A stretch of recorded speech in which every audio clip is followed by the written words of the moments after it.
नमस्कार विद्यार्थियों, मैं राकेश जहांगीर आपका हार्दिक स्वागत करता हूं। जैसा कि दोस्तों हमारा जो क्लास 6 का जो आपने थंबनेल पर टॉपिक देख लिया होगा कि हमारी जो क्लास 6 है उस कंप्लीट बुक का जो टेस्ट है उसके माध्यम से आप लोगों का हम मूल्यांकन करने जा रहे हैं। और अवश्य ही ये जो टेस्ट टॉपिक है 6ठी क्लास, इसके बाद 7th का 8th 9th और 10th किताबें हैं उनको हम कंप्लीट कर लेंगे टेस्ट के माध्यम से। और इनमें जो क्वेश्चन डाले गए हैं मोस्ट इंपोर्टेंट क्वेश्चन डाले गए हैं।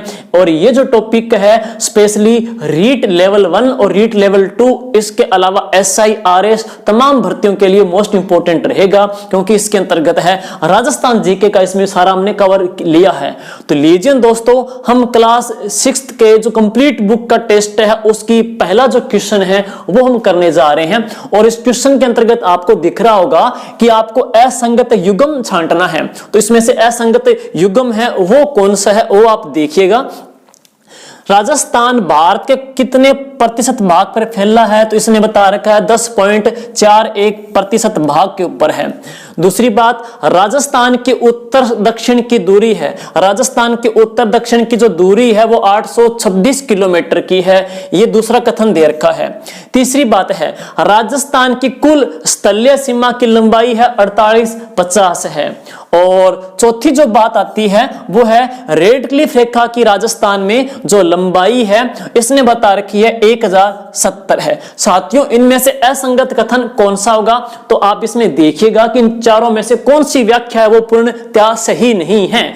तो इसका जो राइट आंसर है वो राजस्थान की कुल स्थलीय सीमा की लंबाई 4850 ये नहीं है। साथियों, राजस्थान की कुल स्थलीय सीमा की जो लंबाई है वो है 5920 है। तो इसकी हम बात करने जा रहे हैं। जैसे कि आप पढ़ोगे किस प्रकार से है, तो आपने राजस्थान के परिचय के अंतर्गत भी टॉपिक देखा होगा अक्सर। और एक बार वापस अपने इसकी पढ़ते हैं तो देखिए, राजस्थान की अपने जैसे कि राजस्थान है और राजस्थान की टोटल ये जो बाउंड्री है, राजस्थान की टोटल जो स्थल वाली सीमा है साथियों, इस स्थल वाली सीमा की लंबाई है 5920 किलोमीटर है।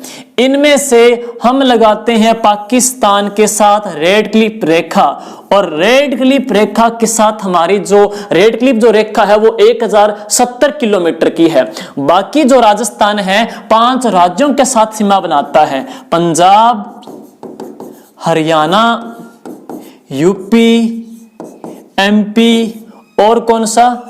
गुजरात है। तो MP के साथ राजस्थान लगाता है 1600 किलोमीटर की सीमा, यूपी के साथ लगाता है 870 किलोमीटर की सीमा, हरियाणा के साथ लगाता है 1262 किलोमीटर की सीमा, पंजाब के साथ लगाता है 89 किलोमीटर की सीमा और गुजरात के साथ लगाता है 1022 किलोमीटर की है। तो राजस्थान की जो स्थलीय सीमा है वो तो है 4850। इसने यहाँ पे 4850 डाला, वो राजस्थान की सिर्फ अंतर्राज्यीय सीमा की लंबाई डाली है। लेकिन इसने टोटल पूछी है, टोटल में से राज्य प्लस देश पूछा जाएगा तो वो कितनी है? 5920 किलोमीटर इसकी राइट आ जाएगा।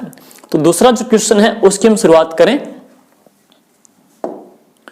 दूसरा क्वेश्चन लेते हैं अपने, तो ये देखिएगा। दूसरा क्वेश्चन आपको दिखाई दे रहा है, आपको सुमेलित करना है साथियों। एक तरफ तो क्या प्राचीन नाम दे रखे हैं और वो क्षेत्र कौन से प्रदेश के अंतर्गत आता है वहां मिलान करना है। और पहला जो नाम है जांगल प्रदेश है, तो जांगल प्रदेश में उसमें कौन सा आएगा? बीकानेर, नागौर या जैसलमेर या भरतपुर, धौलपुर, करौली या फिर गंगानगर, हनुमानगढ़। दूसरा है सूरसेन प्रदेश, तीसरा है योधेय प्रदेश, चौथा कौन सा है? मांड प्रदेश आ जाता है। तो सुनिए, इसकी हम व्याख्या करें कि जो जांगल प्रदेश है साथियों, जंगलों के कारण इस क्षेत्र को जांगल प्रदेश कहते थे और वो है बीकानेर नागौर का क्षेत्र है। बीकानेर नागौर को जांगल प्रदेश कहा जाता था, जंगल पहले ज्यादा गिरा होने के कारण है। तो जांगल प्रदेश है, बीकानेर और नागौर का क्षेत्र है। इसका बन जाएगा 3, यानी कि C इसका आ जाएगा, एक तो है। और जांगलधर बादशाह है, तो जांगलधर बादशाह है वो कर्ण सिंह को कहा जाता है। बीकानेर के शासक करण सिंह को जंगलधर बादशाह भी कहा जाता था। अगली हम बात करें, पिछली बार रीट लेवल 2 एसएसटी में क्वेश्चन पूछा गया था, सूरसेन प्रदेश है, तो सूरसेन जो प्रदेश है उसमें भरतपुर, धौलपुर और करौली आते हैं। भरतपुर, धौलपुर, करौली आते हैं। और सूरसेन प्रदेश की जो राजधानी थी वो कौन सी थी साथियों? वो थी मथुरा। तीसरी मैं बात करूं, योधेय प्रदेश है। महाभारत क्षेत्र में महान योद्धाओं के कारण इसको योधेय प्रदेश कहते थे, वो कौन सा है? गंगानगर, हनुमानगढ़ का है। तो इसका आ जाएगा 4 नंबर यानी कि डी, CAD। मांड क्षेत्र साथियों, मांड क्षेत्र एक मांड गाने की राग है और राजस्थान में मांड जो गायिका मांड जो क्षेत्र है वो है जैसलमेर, यहां पे प्रचलित थी। तो इसका राइट आंसर है CADB, CADB। तो 2 नंबर का राइट आंसर आ जाएगा सी आ जाएगा। ये है अगला जो क्वेश्चन है उसकी हम चलते हैं उसकी ओर। तीसरा जो क्वेश्चन है वो सुनिए, असंगत आपको युग्म बताने हैं। एक तरफ तो क्या है, अभिलेख या शिलालेख दे रखे हैं और उनका ताल्लुकात है कौन से जिले से आ जाता है, अभिलेख का संबंध है। तो इसमें आपको जिले बताने हैं। तो सुनिए, सबसे पहला जो कणसवा का जो अभिलेख है, गुप्तकालीन पढ़ते हैं, कणसवा का जो अभिलेख है वो है कोटा का। बिल्कुल ये करेक्ट है, अभी तक सही आ रही है, कथन बात है। नांदशाह का जो यूप स्तंभ है, नांदशाह का जो यूप स्तंभ है इसने दे रखा है उदयपुर है। तीसरी बात सुनिए, सामोली का जो शिलालेख है वो उदयपुर में है, राइट है।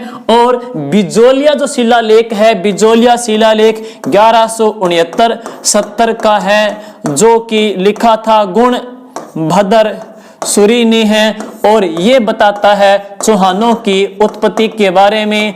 और ये चौहानों को साथियों वत्स गोत्र यानी कि ब्राह्मण वंशी बताता है। और ये पिछली पटवार एग्जाम के अंतर्गत पूछा गया था कि चौहानों को ब्राह्मण वंशी बताता है वो कौन सा शिलालेख है? वो बिजोलिया का शिलालेख है जो कि भीलवाड़ा से प्राप्त हुआ था। यह भी सही है, लेकिन जो नांदशाह का यूप स्तंभ है वो उदयपुर में नहीं है। नांदशाह का जो यूप स्तंभ है वो कौन से जिले के अंतर्गत है साथियों? तो वो पड़ जाता है भीलवाड़ा के अंतर्गत है। नांदशाह का यूप स्तंभ ये भीलवाड़ा के अंतर्गत है। अगला जो क्वेश्चन है वो है 4 नंबर क्वेश्चन।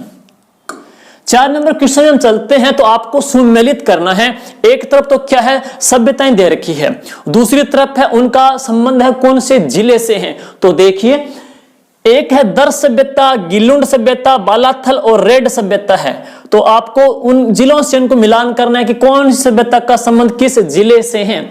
तो दर जो सभ्यता है वो भरतपुर के अंतर्गत विकसित हुई थी, इसका ए का पहला आ जाएगा, 1 नंबर ऑप्शन है। दर सभ्यता है भरतपुर के अंतर्गत विकसित हुई थी है। दूसरी बात करते हैं, गिलुंड है। गिलुंड सभ्यता है वो राजसमंद के अंतर्गत विकसित हुई थी। और गिलुंड की बात करते हैं तो एक विशेष चीज के लिए प्रसिद्ध है, राजस्थान में जो लाल सुर्ख जो मेहंदी पढ़ते हैं वो कहां की प्रसिद्ध है? तो गिलुंड राजसमंद की है। जबकि अपने मेहंदी की हम बात करते हैं तो यह कहां की प्रसिद्ध है? तो यह सोजत पाली की प्रसिद्ध है। तो गिलुंड सभ्यता राजसमंद की, इसका सी आ जाएगा है, ए और सी। तीसरा है बालाथल। तो बालाथल जो सभ्यता है साथियों, बालाथल जो सभ्यता है वल्लभनगर उदयपुर में विकसित हुई थी। वल्लभनगर उदयपुर में विकसित हुई थी। और इस बालाथल की खूबी पढ़ते हैं तो इस सभ्यता की हम बात करेंगे तो वल्लभनगर उदयपुर में विकसित हुई थी, बालाथल सभ्यता है। बालाथल सभ्यता वल्लभनगर में है। दूसरी जो बात पढ़ते हो, राजस्थान के अंतर्गत ज्वार एक फसल है जिसका अनुसंधान केंद्र भी कहां पे है? वल्लभनगर में है। तीसरी जो विशेषता है कि राजस्थान के अंतर्गत भैंस प्रजनन जो केंद्र है वो भी कहां पे है? बालाथल उदयपुर के अंतर्गत आ जाता है। और एक बात और है, राजस्थान का एक दुर्ग है वो है उंटाला का किला। तो उंटाला का जो दुर्ग है वो भी कहां पे है? वल्लभनगर उदयपुर के अंतर्गत आ जाता है। वल्लभनगर उदयपुर में बालाथल सभ्यता विकसित हुई थी जहां से सूती वस्त्र का भी साक्ष्य मिला था।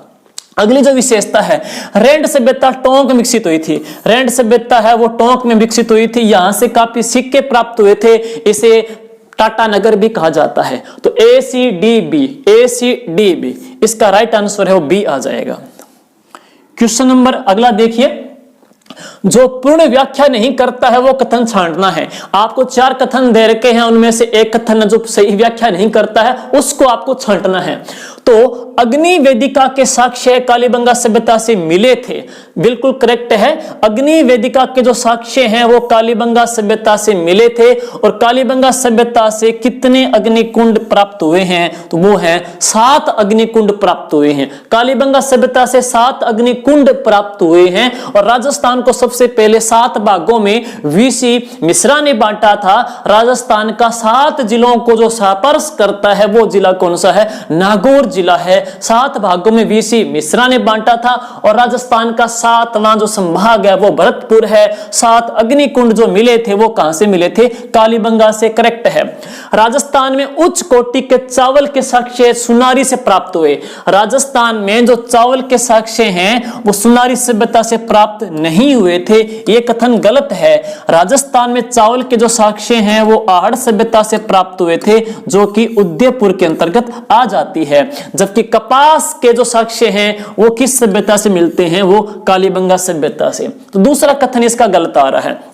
तीसरा देखिए, राजस्थान में सूती वस्त्र, राजस्थान में सूती वस्त्र के जो साक्ष्य हैं वो बेराट और गिलुंड से मिले हैं। तो राजस्थान में सूती वस्त्र के जो साक्ष्य हैं वो बेराट सभ्यता से तो मिले थे, लेकिन गिलुंड से नहीं मिले थे, वो मिले थे बालाथल से हैं। तो राजस्थान में सूती वस्त्र के साक्ष्य हैं वो बेराट और बालाथल से मिले थे। थोड़ी सी इसकी अपने विशेषता पढ़ते हैं तो अगली व्याख्या करेंगे। और ये 3 नंबर भी इसका गलत आ रहा है, इसका 3 नंबर भी गलत आ रहा है। चौथी मैं बात करता हूं, बेराट सभ्यता है वो ताम्र पाषाण के अंतर्गत आती है। तो बेराट जो सभ्यता है वो ताम्र पाषाण के अंतर्गत न आकर के ये लोहा पाषाण के अंतर्गत आ जाती है। तो बेराट सभ्यता है वो लोहा युगीन सभ्यता के अंतर्गत आ जाएगी है। तो ये भी गलत आ रहा है। तो ये कहता है कि जो पूर्ण व्याख्या नहीं करता वो कथन छांटना है। तो 2, 3 और 4, 2, 3 और 4 इसका आंसर कौन सा आ जाएगा?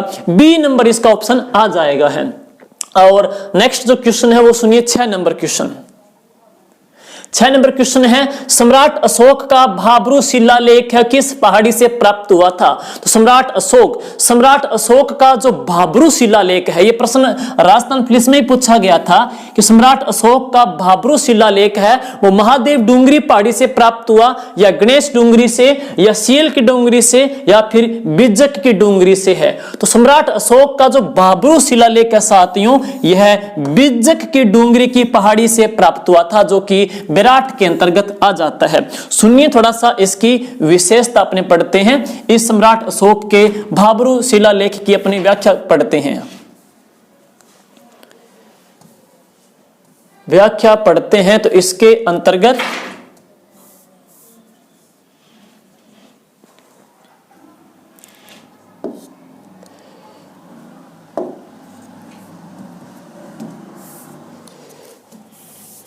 सम्राट अशोक के भाब्रू शिलालेख की अपने व्याख्या सुनिए, क्या इसकी विशेषता खूबी है।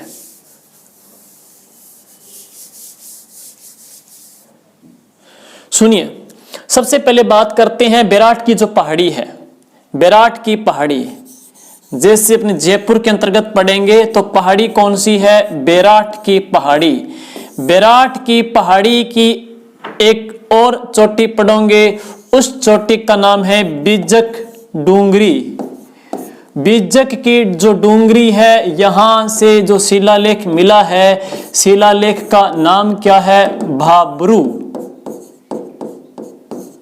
और इस शिलालेख की जो खोज है 1837 में कैप्टन बर्ट ने की थी। और ये जो भाब्रू शिलालेख है सम्राट अशोक के किस धर्म का अनुयायी होने का साक्ष्य देता है? बौद्ध धर्म के होने का है। और एक बात और, बेराट की पहाड़ियों से एक नदी का उद्गम होता है, वो नदी कौन सी है? बाणगंगा। बाणगंगा नदी का उद्गम होता है। और बेराट की पहाड़ियों से बाणगंगा का उद्गम होता है। और यहाँ पे एक मेला भी लगता है, वो कौन सा है? बाणगंगा का मेला है। और बाणगंगा का जो मेला है वो कब भरता है? बैसाख की पूर्णिमा को। और बैसाख की जो पूर्णिमा को है वो क्या बोल देते हैं? बुद्ध पूर्णिमा भी बोल देते हैं। तो सुनिए एक बात कॉमन क्या आएगी, सुनिए। बी से पढ़ते हैं बैराट की पहाड़ी, बी से पढ़ेंगे तो बैराट की पहाड़ी, बी से निकलेगी कौन सी, बाण गंगा नदी है, बी से बाण गंगा का मेला जो लगता है, बी से आप पढ़ोगे एक महीना आ जाएगा हमारे हिंदी मास में, विक्रमी संवत में आ जाता है, वो है बैसाख है। तो बैसाख की पूर्णिमा को लगता है। और त्योहारों की बात करते हैं तो बैसाख की जो पूर्णिमा है उसको किस पूर्णिमा के नाम से जानते हैं, उसको बुध पूर्णिमा के नाम जानते हैं। तो बी से पढ़ेंगे बुध पूर्णिमा, बी से कब आती है, बैसाख पूर्णिमा को, बी से बैसाख पूर्णिमा को मेला कौन सा लगता है, वो बी से पढ़ेंगे बाण गंगा का मेला है। और बाण गंगा नदी का उद्गम बी से किस पहाड़ी से होता है, बैराट है। देखो बी से बैराट की पहाड़ी आ गई, बैराट की पहाड़ी बी से आ गई, और यहां पे बी से एक पहाड़ी और है, वो कौन सी है, बीजक डोंगरी। बी से बीजक डोंगरी पे शिलालेख कौन सा मिला था, बी बोले तो भाबरू शिलालेख मिला था। भाबरू शिलालेख की खोज बी बोले तो किसने की थी, कैप्टन बर्ट ने की थी। कैप्टन बर्ट ने भाबरू शिलालेख की खोज बीजक डोंगरी की पहाड़ी बैराट में की थी, 1837 में है। और ये कैप्टन बर्ट की इसी शिलालेख में सम्राट अशोक को किस धर्म का अनुयायी होने का साक्ष्य देता है, तो यह बौद्ध धर्म के होने का ये साथियों साक्ष्य भी दे देता है। लेकिन एक बात और आपसे और पूछे कि राजस्थान में जो बैराट दुर्ग है, तो बैराट जो दुर्ग है ना वो राणा कुंभा ने बनाया था। और जो बैराट दुर्ग है साथियों वो कहां पे है, बदनौर में है। और ये बदनौर कहां पड़ता है, भीलवाड़ा में है, जहां पे कुशाल माता का मंदिर है, जो कि राणा कुंभा ने चंपानेर संधि को विफल करके मंदिर बनाया था, कुशाल माता का मंदिर है। तो ये आ जाता है। अगला अपने देखते हैं इसके अंतर्गत अगला जो क्वेश्चन है वो सुनिए। नेक्स्ट क्वेश्चन हो गया अपने 6 नंबर। 7 नंबर क्वेश्चन पे चलते हैं।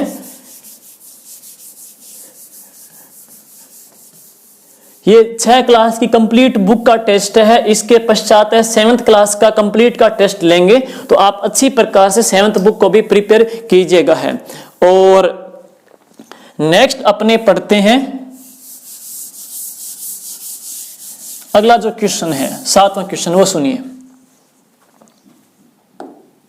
7वां जो क्वेश्चन है, भारत सरकार अधिनियम कब लागू किया गया था। भारत सरकार अधिनियम यह कब लागू हुआ था, 1 अप्रैल 1935, 1 जनवरी 1935, 1 अप्रैल 1937 या 1 अप्रैल 1936 को है। तो साथियों भारत सरकार का जो अधिनियम है यह लागू हुआ था 1 अप्रैल 1937 को। 1 अप्रैल 1937 को ये अधिनियम है भारत सरकार ने लागू कर दिया था। 8 नंबर क्वेश्चन। 8 नंबर क्वेश्चन में आपको सुमेलित करना है। इसमें क्या है कि एक तरफ भौतिक प्रदेश दे रखे हैं, दूसरी तरफ है उस भौतिक प्रदेश में लोगों की आबादी कितने प्रतिशत है उनको मैच करना आपको है। तो सबसे पहला भौतिक प्रदेश है थार का मरुस्थल है। थार के मरुस्थल में कितनी आबादी निवास करती है, सुमेलित करना है। तो सुनिए, थार का जो मरुस्थल है राजस्थान में इतने 61.1% में फैला है, इतने में तो ये फैला है। लेकिन राजस्थान की 100% आबादी में से यहां करती है 40% आबादी निवास करती है, तो इसका सी बन जाएगा। दूसरी बात है अरावली।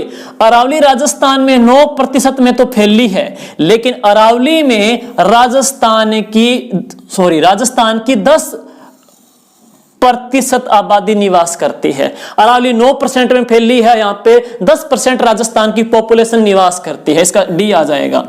नेक्स्ट सुनिए, पूर्वी जो मैदानी प्रदेश है, पूर्वी मैदानी प्रदेश 23% में तो फैला है, जबकि यहां पे राजस्थान के 39% आबादी निवास करती है। दक्षिणी पूर्वी पठारी प्रदेश है, यह राजस्थान में 6.89 में फैला है। 6ठी क्लास में इसको 7% में दे रखा है, जबकि यहां पे राजस्थान की 11% आबादी निवास करती है। तो इसका बन जाएगा CDAB। CDAB इसका राइट आंसर होगा। नेक्स्ट क्वेश्चन देखिएगा, 9वां क्वेश्चन है। तो 9वें क्वेश्चन में है अरावली के संबंध में असंगत कथन देखना है, कौन सा है। देखिए अरावली है वो इसमें विभिन्न प्रकार के खनिज प्राप्त होते हैं। तो राजस्थान में खनिजों का जो अथाह भंडार को होंगे, जहां पे सर्वाधिक खनिज मिलते हैं वो अरावली से ही मिलते हैं, ये करेक्ट है, बिल्कुल है। यह मरुस्थलीकरण के प्रसार को रोकती है, क्योंकि अरावली है राजस्थान के अंतर्गत देखोगे आप, अरावली को लेकर के है कि इस और अरावली है वो फैली है, तो ये क्या करती है, मरुस्थल को पूर्व से जाने से रोक रही है। बिल्कुल करेक्ट है, ये बात भी है। यह क्या करती है, बंगाली खाड़ी के मानसून को अप्रभावित करती है। देखिए इधर से आती है, पूर्व से मानसूनी हवाएं आती है और यह अरावली से टकराती है और राजस्थान के इस हाड़ौती के क्षेत्र में ज्यादा बरसात करती है। तो ये है बंगाली खाड़ी के मानसून को प्रभावित करती है, न कि अप्रभावित करती है। ये कथन इसका गलत आ रहा है। अगला क्वेश्चन, अरावली प्रदेश में सबसे ज्यादा वन संपदा पाई जाती है, क्योंकि अरावली में क्या पहाड़ियां हैं, चोटियां हैं और यहाँ पे घने जंगल पाए जाते हैं। तो यहाँ पे है सर्वाधिक वन संपदा अरावली में है, सर्वाधिक खनिज अरावली में है, सर्वाधिक जनजातियां भी अरावली में हैं। लेकिन ये क्या करती है, बंगाली खाड़ी के मानसून को और अधिक प्रभावी सिद्ध करती है, न कि अप्रभावी करती है। इसका राइट आंसर सी आ जाएगा। क्वेश्चन नंबर है 10, असंगत युग्म छांटने आपको कि राजस्थान का सर्वाधिक दैनिक तापांतर वाला जिला है जैसलमेर। मतलब जहां पे क्या दिन का टेम्परेचर और रात का टेम्परेचर में जो डिफरेंस आता है, क्योंकि जैसलमेर में क्या है, जून के महीने में दिन का टेम्परेचर जाता है 50 डिग्री है पर डे है सुबह का, और वही टेम्परेचर रात को देखेंगे तो 25-28 डिग्री आ जाता है। रीजन है क्योंकि इसी क्षेत्र में एक मिट्टी है, वो कौन सी है, रेतली बलुई मिट्टी है। और इस मिट्टी की प्रवृत्ति है कैसी, बहुत जल्दी से गर्म होना, बहुत जल्दी से ठंडी होना। तो क्या डिफरेंस यानी कि तापांतर है एक दिन का, वो जैसलमेर का है, ये करेक्ट है। पूरे साल में सर्वाधिक गर्म सबसे ठंडा, पूरे साल का तापांतर है वो कौन सा है, चूरू है। सबसे गर्म जिला चूरू है, सबसे ठंडा भी चूरू आ जाता है। नेक्स्ट देखिएगा, ये भी करेक्ट है। मानसून का जो प्रवेश द्वार है वो डूंगरपुर को कहते हैं। सुनिए, मानसून का जो प्रवेश द्वार है, प्रवेश द्वार की बात करते हैं तो ये प्रश्न सुनिएगा, मानसून का जो प्रवेश द्वार है वो डूंगरपुर को नहीं कहते। मानसून का जो प्रवेश द्वार है वो कौन सा है, बांसवाड़ा है। बांसवाड़ा से मानसून इंटर करता है, बांसवाड़ा से ही मानसून जाता है। और बांसवाड़ा राजस्थान का एक ऐसा जिला है जहां पे पूरे साल की सबसे ज्यादा बरसात है। आपसे पूछे कि राजस्थान का सर्वाधिक वर्षा वाला जिला कौन सा है, तो है झालावाड़। लेकिन पूरे साल की औसत सर्वाधिक बरसात है वो बांसवाड़ा की है। बांसवाड़ा को राजस्थान का मानसून का प्रवेश द्वार कहते हैं। राजस्थान का जो प्रवेश द्वार है वो धौलपुर आ जाता है। और राजस्थान के अंतर्गत हम पढ़ते हैं कि जो मरुस्थल है, तो मरुस्थल का जो प्रवेश द्वार है वो जोधपुर, राजस्थान का प्रवेश द्वार धौलपुर और मानसून का प्रवेश द्वार डूंगरपुर न होकर के कौन सा होगा, वो बांसवाड़ा ही होगा। इसका राइट आंसर है वो सी आ जाएगा है। अगला अपने पढ़ते हैं, नेक्स्ट 11 नंबर क्वेश्चन है।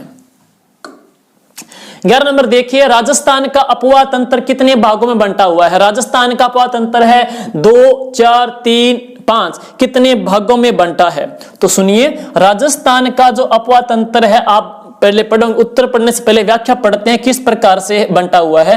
तो राजस्थान के अंतर्गत आप देखोगे कि हमारा जो अपवाह तंत्र है वो बांटा गया है कितने खंडों के अंतर्गत है। तो राजस्थान के अंतर्गत है, एक तो कुछ नदियां हैं जो जल गिराती है, अरब सागर के अंतर्गत है।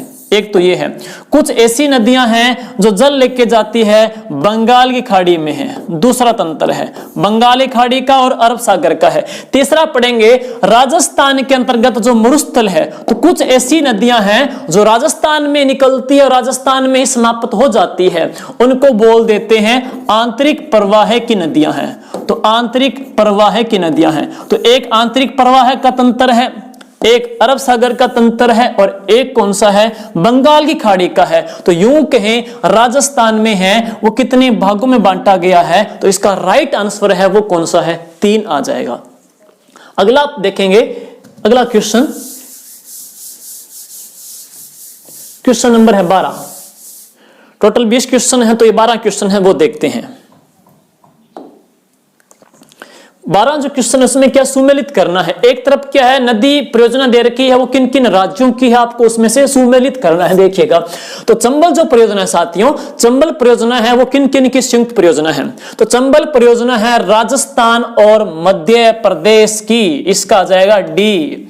माही परियोजना राजस्थान और गुजरात की है, राजस्थान और गुजरात की है, इसका आ जाएगा ए। नेक्स्ट है सरदार सरोवर जो परियोजना है, सरदार सरोवर जो परियोजना है वो है राजस्थान, एमपी, गुजरात और महाराष्ट्र की, सी। भाखड़ा नांगल परियोजना है राजस्थान, पंजाब, हरियाणा की। तो DACB, DACB इसका आ जाएगा बी ऑप्शन है, DACB है। अगला जो क्वेश्चन है वो देखिए 13 नंबर है, 14 नंबर क्वेश्चन 13 नंबर देखते हैं।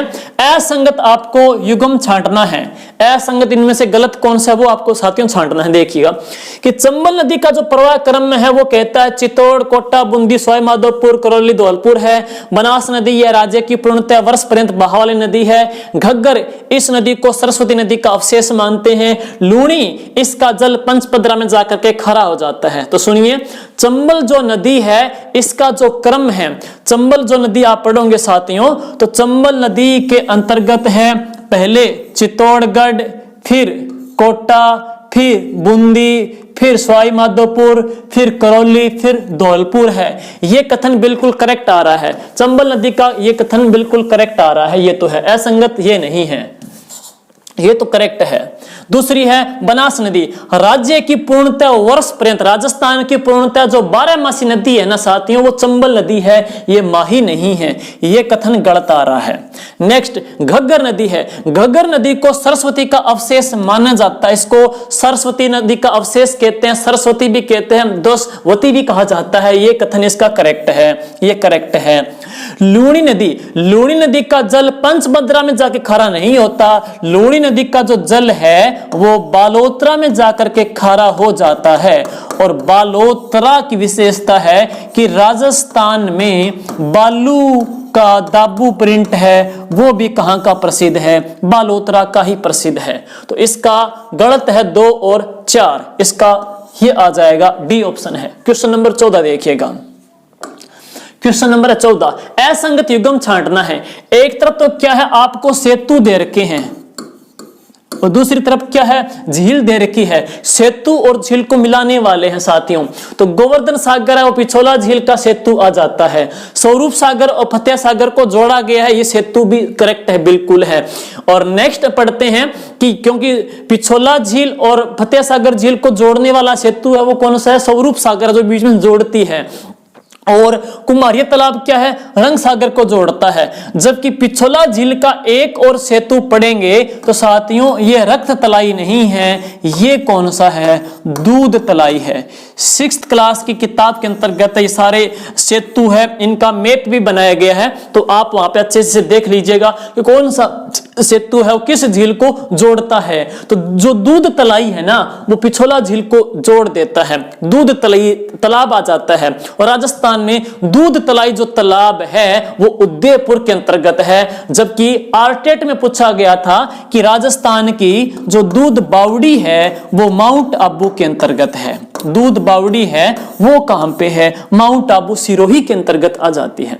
अगला क्वेश्चन 15 नंबर देखोगे कि किस झील का उत्तरी भाग नौ चौकी पाल कहलाता है, पिछोला, राजसमंद, ढेबर या फतेह सागर है। तो साथियों जो राजसमंद झील है, राजसमंद जो झील है इसका उत्तरी भाग है वो नौ चौकी पाल कहलाता है। राजसमंद झील के उत्तरी भाग को नौ चौकी की पाल भी कहा जाता है। क्वेश्चन नंबर देखिए 16, क्वेश्चन नंबर 16 देखोगे तो सही तथ्यों को छांटना है आपको, सही तथ्य छांटोगे तो बाजरा, मूंग, गन्ना इत्यादि रबी की फसल है। ये फसलों के अंतर्गत क्या है, अक्सर बच्चे कहते हैं कि रबी या खरीफ में हम कंफ्यूजिंग रहते हैं। तो अगला जो वीडियो है जिसमें मैं ट्रिक डालूंगा उसमें है रबी, खरीफ, जायद की फसलों का छांटना है कि कौन से किसकी है, उस ट्रिक से आप जान जाओगे। लेकिन 6ठी क्लास में इस लेसन में दे रखा है कौन सी रबी की कौन सी खरीफ की है। तो साथियों बाजरा, मूंग, गन्ना है, ये सारी जो फसलें हैं वो रबी की नहीं है, ये सारी जो फसलें हैं वो किसकी है, खरीफ की है, ये सारी खरीफ की फसल है। नेक्स्ट, राज्य में कुल सिंचित क्षेत्र के 33% भाग में सिंचाई कुएं और ट्यूबवेल से होती है। नहीं, राजस्थान में 33% भाग से जो सिंचाई होती है वो नहरों से होती है और सबसे ज्यादा नहरों से सिंचाई है वो श्री गंगानगर में होती है। जबकि कुएं और ट्यूबवेल की जब बात आएगी तो राजस्थान में 66 प्रतिशत भाग में जो सिंचाई होती है वो कुएं और ट्यूबवेल से होती है, और सबसे ज्यादा जो कुएं से सिंचाई होती है साथियों वो जयपुर में होती है। नलकूप या ट्यूबवेल से पढ़ोगे तो कहां पे होती है, वो भरतपुर के अंतर्गत है। तो पहला भी गलत है, दूसरा भी गलत है। नेक्स्ट, अरावली पर्वतीय प्रदेश में मुख्यतः मक्का की खेती की जाती है। तो अरावली क्षेत्र की मेन जो फसल है मक्का है। भौतिक प्रदेश है, देखे थार का मुरुस्तल है, वहां की बाजरा है। हाड़ौती के पठार की आप पढ़ोगे तो कपास, सोयाबीन, अश्वगंधा मसाले आ जाते हैं। राजस्थान का पूर्वी मैदानी है, वहां पे सरसों आ जाती है। इसकी ये करेक्ट है।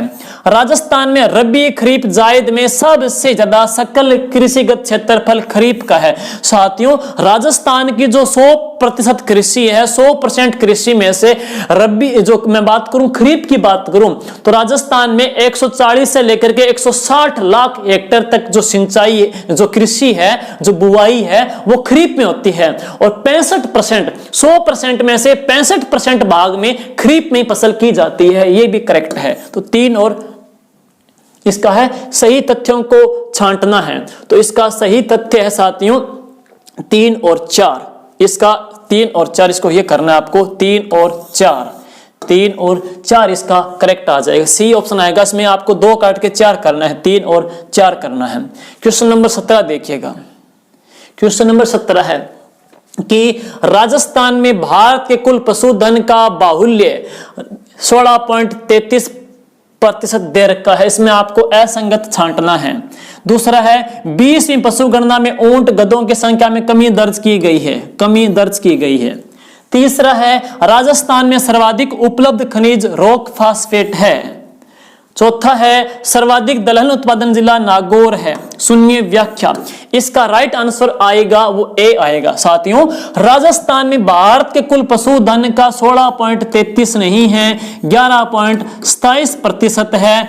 और पशुधन की बात करें तो देश भर में हम हैं दूसरे स्थान पे, और देश में पहले स्थान पे कौन सा है, यूपी है। सर्वाधिक पशुधन यूपी का है और दूसरा जो स्थान है राजस्थान का है। राजस्थान में देश की कुल पशुधन का 11.27% पशुधन पाया जाता है। नेक्स्ट है 20वीं पशु गणना में ऊंट और गधों की संख्या में भी काफी कमी हो गई है। अगली जो बात करता हूं, राजस्थान में सर्वाधिक उपलब्ध खनिज है, यह है रॉक फास्फेट। साथियों ये जो रॉक फास्फेट है वो यहां से प्राप्त होता है। क्षेत्र आता है झामर कोटड़ा, और ये झामर कोटड़ा कहां पड़ता है, उदयपुर में पड़ता है। राजस्थान का सर्वाधिक दलहन, टोटल अपने समग्र बात करें जितने प्रकार के दलहन है, समग्र दलहन उत्पादन में जो अग्रणी जिला है वो कौन सा है, नागौर जिला है। और राजस्थान को दलहन उत्पादन की दृष्टि से कृषि का एक सर्वोच्च पुरस्कार भी मिल चुका है, और उस पुरस्कार का नाम है कृषि कर्मण पुरस्कार। तो ये कृषि का सबसे बड़ा पुरस्कार है जो राजस्थान को दलहन उत्पादन में मिला है, और सबसे ज्यादा दलहन का जो उत्पादन करता है वो नागौर करता है। इसका गलत है सिर्फ ए। क्वेश्चन नंबर है अब 18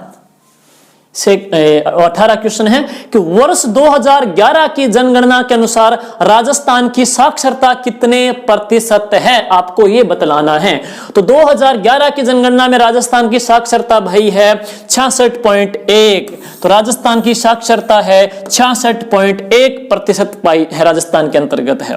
क्वेश्चन नंबर सेकंड लास्ट, किस त्योहार पर गेहूं व बाजरे का खींच बनाया जाता है। गेहूं और बाजरे का एक व्यंजन बनाते हैं खींच, और साथियों उसी त्योहार पर कुल 7 प्रकार के व्यंजन की पूजा करते हैं। वो त्योहार कौन सा है, गणगौर, तीज, आका तीज और दशहरा। तो साथियों ये जो गेहूं और बाजरे का जो खींच बनाते हैं ना, वो बनाते हैं आखा तीज पे।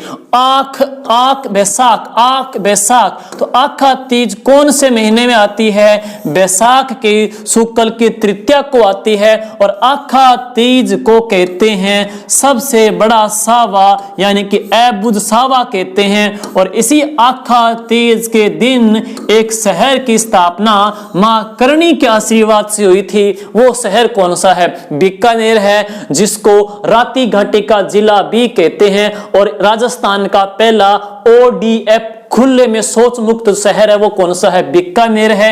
आखा तीज के दिन परशुराम जी की भी जयंती मनाई जाती है। तो परशुराम जयंती, बीकानेर की स्थापना, अणबुध सावा या ये आखा तीज पे आते हैं। और आखा तीज पे कुल 7 प्रकार के जो व्यंजन हैं उनकी पूजा भी की जाती है और एक खींच भी बनाया जाता है। तो ये 19वां क्वेश्चन। अब है लास्ट क्वेश्चन, सुनिए। अंतिम जो क्वेश्चन है, आपको असंगत युग्म छांटना है। ये लास्ट क्वेश्चन है 20वां। असंगत युग्म छांटना है। देखिए, मजार-ए-फकरी बोलते हैं, वो किसको कहते हैं? गलियाकोट को, दशहरा मेला कोटा का, टेराकोटा मोलेला गांव की, लकड़ी की मूर्तियां तिलोनिया की। इनमें से आपको असंगत युग्म छांटना है, कौन सा जोड़ा है वो गलत है। तो सुनिए, मजार-ए-फकरी कहते हैं गलियाकोट को, करेक्ट है बिल्कुल, ये बात बिल्कुल करेक्ट है, क्योंकि गलियाकोट पड़ता है डूंगरपुर में और यहां पे एक संप्रदाय की पीठ है, वो है दाऊदी बोहरा संप्रदाय की पीठ है। और गलियाकोट के अंतर्गत है इनका जो उर्स लगता है साथियों, वो आप पढ़ोगे मोहर्रम, वो है मोहर्रम की 27 तारीख को लगता है। तो मोहर्रम की 27 तारीख को इनका उर्स भरता है। पीठ किसकी है? दाऊदी बोहरा संप्रदाय की पीठ है। और गलियाकोट जो डूंगरपुर है राजस्थान में एक हस्तकला के लिए प्रसिद्ध है, वो कौन सी है? रमकड़ा कला के लिए है। रमकड़ा कला में क्या होते हैं? एक घिया पत्थर लेते हैं, घिया पत्थर से मूर्तियां खिलौने बनते हैं, उसी को कहते हैं रमकड़ा कला है। और ये रमकड़ा कला है वो कहां की प्रसिद्ध है? गलियाकोट डूंगरपुर की प्रसिद्ध है। तो रमकड़ा कला है वो गलियाकोट डूंगरपुर की प्रसिद्ध आ जाती है, इसके अंतर्गत है। रमकड़ा कला है वो गलियाकोट डूंगरपुर की आ जाती है। ये 19 नंबर है और ये 20 नंबर। तो किस त्योहार पे तो अपने पढ़ ही लिया है और थोड़ा सा इसमें दिक्कत आ रही है क्योंकि 20वें क्वेश्चन की इसमें आ नहीं रहा, चलो चला गया है, चलो मैं देखता हूं। ये तो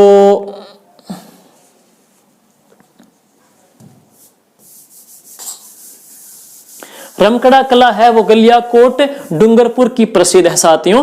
तो मैं बात करूं 20वें जो क्वेश्चन की है, एक बार लिख देता हूं यहां पे कि जो 20वां जो क्वेश्चन था साथियों, तो 20वें क्वेश्चन के अंतर्गत है मजार-ए-फकरी या कहते हैं दाऊदी बोहरा संप्रदाय की जो पीठ है वो कहां पे है? तो वो है गलियाकोट डूंगरपुर के अंतर्गत है।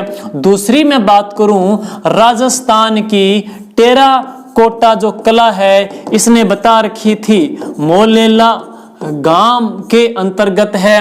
राजस्थान में लकड़ी की जो मूर्तियां हैं, राजस्थान में लकड़ी की जो मूर्तियां हैं उसने हमने पढ़ते हैं, ये तिलोनिया की बता रखी थी, तिलोनिया गांव की बता रखी थी है। तो मैं बात कर रहा था गलियाकोट की है, दाऊदी बोहरा संप्रदाय की जो पीठ है वो गलियाकोट डूंगरपुर के अंतर्गत आ जाती है। और राजस्थान में हम बात करेंगे गलियाकोट जो डूंगरपुर है, यहाँ का घिया पत्थर की कला प्रसिद्ध है। घिया पत्थर में मूर्तियां बनते हैं जिसको रमकड़ा या रसकड़ा कला भी कह देते हैं। अगली जो बात है टेराकोटा, तो टेराकोटा कला साथियों ये मोलेला गांव राजसमंद की प्रसिद्ध है। टेराकोटा कला है यह मोलेला गांव राजसमंद की प्रसिद्ध है। इसमें क्या करते हैं कि आली मिट्टी या गिल्ली मिट्टी होती है, गिल्ली मिट्टी से कोई खिलौना या बर्तन बनाते हैं, गिल्ली मिट्टी से कोई खिलौना या बर्तन बनाएंगे और उससे उस गिल्ली मिट्टी से बनाए बर्तन को भट्टी में रख देते हैं, गर्म भट्टी में रख देते हैं। तो वो बर्तन बिल्कुल पक कर तैयार हो जाते हैं, लाल सुर्ख हो जाते हैं, उन्हीं को बोल देते हैं टेराकोटा कला कहते हैं। राजस्थान में टेराकोटा कला है मोलेला गांव राजसमंद की प्रसिद्ध है। और यहाँ पे एक शिव और पार्वती का वाद्य यंत्र भी बनता है, वो कौन सा है? मांदल बनता है। और राजस्थान में लकड़ी की जो मूर्तियां हैं वो तिलोनिया की प्रसिद्ध नहीं है। राजस्थान में जो लकड़ी की जो मूर्तियां हैं साथियों वो जेठाना गांव डूंगरपुर की प्रसिद्ध है। ये 6ठी क्लास की किताब में भी दे रखा है। इसके अलावा हम बात करेंगे कि लकड़ी के जो खिलौने हैं वो उदयपुर के प्रसिद्ध है और राजस्थान में खिलौनों की सामग्री है वो हनुमानगढ़ की प्रसिद्ध आ जाती है। तो साथियों ये थे 20 क्वेश्चन कक्षा 6 की बुक में से। उम्मीद करता हूं ये क्वेश्चन है आप लोगों ने अच्छे प्रकार से क्लियर कर लिए होंगे और समझ लिए होंगे। और हमारा जो अगला जो टारगेट रहेगा 7th की जो बुक है उसको आप कंप्लीट अच्छे से पढ़ना और उसी के मैं क्वेश्चन है वो इसी प्रकार से बनाऊंगा ताकि आपकी 7th की बुक भी है कंप्लीट अच्छी प्रकार से पूरी हो सके। तो धन्यवाद साथियों, शेयर कीजिएगा, लाइक कीजिएगा और कमेंट कीजिएगा। जय हिंद, जय भारत।